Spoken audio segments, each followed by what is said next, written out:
Welcome back to Revealing Biblical Truths. In today's video, we will be going through the book of 1 Kings, chapters 11 through 15. Before we get started, be sure to hit the like button, subscribe, share, and turn on post notifications so you can see future videos as soon as I post them. In chapter 11, Solomon began to love strange women not of the house of Israel, including Moabites, Ammonites, Edomites, Zidonians, and Hittites.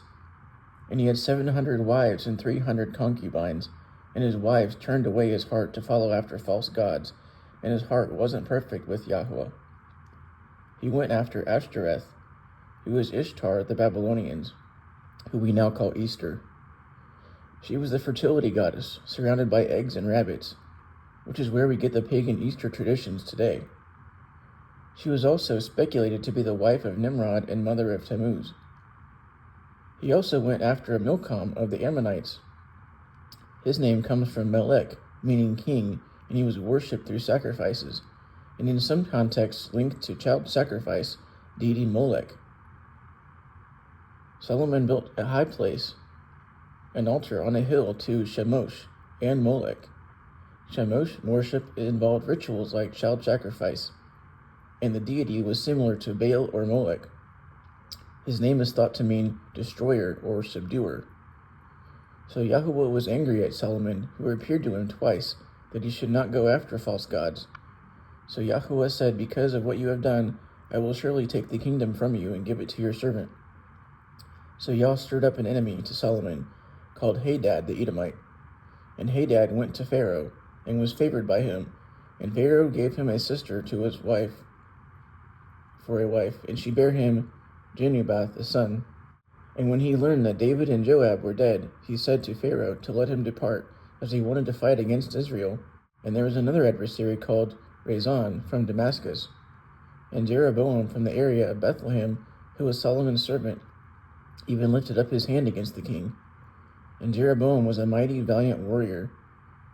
And when Jeroboam went out of Jerusalem, Ahijah, a Levite prophet from Shiloh, found him and gave him a new garment, and then tore it in 12 pieces, saying, "Take 10 of them, for thus says Yahweh Elohim of Israel, Behold, I tear the kingdom from Solomon, and will give you 10 of the tribes, and his son will also have 1 tribe for David's sake. And if you walk in my ways and do all I command you, I will be with you, and build you a sure house." Solomon then wanted to kill Jeroboam, so he fled to Egypt under Shishak the king, and was there until Solomon died. So Solomon reigned for 40 years, and died, being buried in the city of David, and his son Rehoboam reigned in his stead. It is said that his wisdom was written in the book of the Acts of Solomon.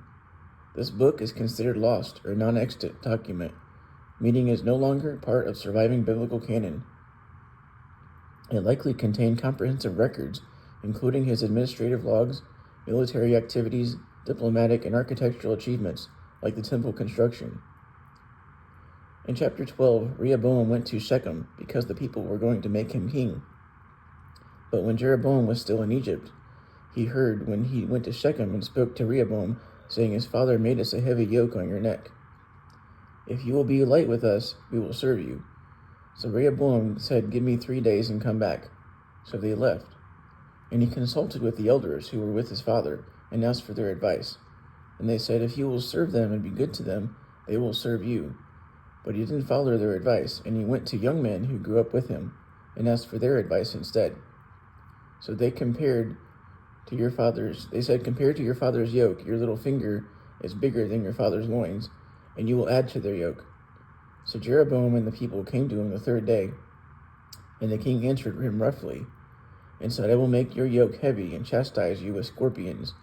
But his heart being hardened was far from Yah, that he might take 10 tribes away, as he had said to Jeroboam.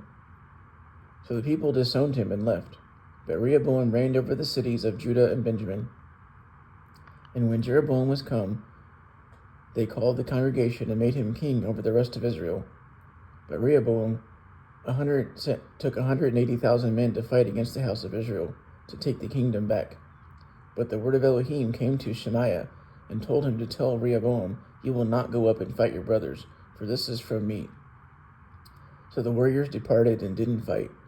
But Jeroboam thought if the people went to sacrifice in Jerusalem, they would end up following Rehoboam and kill me. So he then made 2 golden calves and said, "It is too much to go to Jerusalem. These are the gods that brought you out of Egypt." And he put one in Bethel and one in Dan. And the people worshipped it, and it was a sin. He even made the common people priests, who weren't Levites, for the false gods. And he made a feast in the middle of the 8th month, similar to Sukkot in the 7th month, and offered sacrifices to them and burned incense. But there was a man of Elohim from Judah that came by the word of Yah to Bethel, and he cried against that altar and said there would be a child called Josiah who would burn the priests on these pagan altars. And he gave a sign: the altar would be torn and ashes would be on it poured. And Jeroboam heard it and stretched out his hand to get the man, but when he did, it dried up and he couldn't move it. The altar was also torn and ashes were poured out, just as the man had said. And Jeroboam asked the man to pray to Yah that his hand would be restored. And he did, and his hand was restored. So the king asked him to come home with him, but he refused and left. And he went after the man and found him under an oak tree. And he said, "Come home with me and eat bread." And he refused a second time. And the king said, "I'm a prophet like you, and an angel told me to bring you back to my house," but he lied. So he went and ate bread with him. And then Yah said, "You will die," because when he was gone, a lion met and killed him. But after this, Jeroboam didn't turn from his evil. At that time, Abijah, Jeroboam's son, fell sick. And he told his wife to disguise herself and go to Shiloh, to Ahijah the prophet, and bring bread and honey, and he will tell you what will happen to my son. So she did, but Ahijah couldn't see because of his old age. But Yah told him, "Jeroboam's wife is here," and to tell her to tell Jeroboam that I made him prince over my people Israel, but he didn't keep my commands and went after false gods.